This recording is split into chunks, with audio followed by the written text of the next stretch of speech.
Hello hello hello हामी चाहिँ ऐना पोखरी घुम्न आएको छौँ।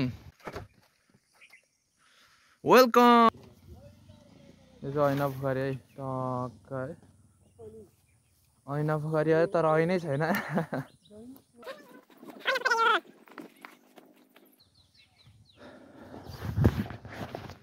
हामी चाहिँ टक्क ऐना पोखरी घुम्न आएको छौँ। भर्खर आइपुगेको अहिले।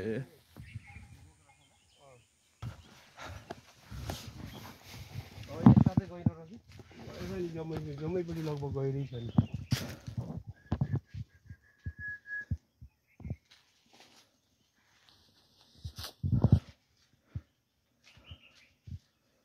यहाँ चाहिँ दामी रहेछ क्या बस्ने ठाउँ चाहिँ।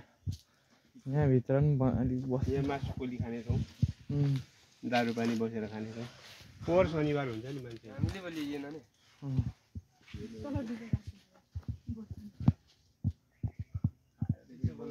यो ऐना पोखरी चाहिँ अरि परिरहेछ क्या डल्लो।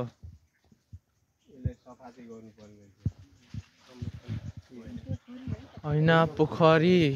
यो ऐना पोखरी पहिला यो उस हुँदै गर्दाखेरि बाटो खन्दै गर्दाखेरि यहाँ कसो गर्दाखेरि यो केटाहरूले यत्तिकै ऐना जस्तो देखिने रहेछ भनेको त्यति ऐना पोखरी बात त सही है। दुई तिन साल त कतै मौसम लागिसक्यो, यसपालि पनि लाग्छ होला।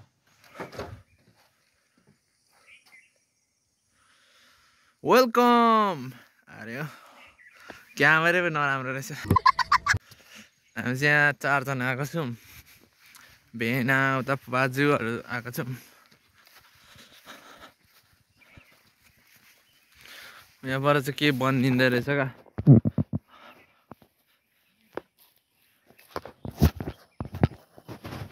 ऐना पोखरीमा पनि थोरै चाहिँ विकास हुँदै रहेछ क्या।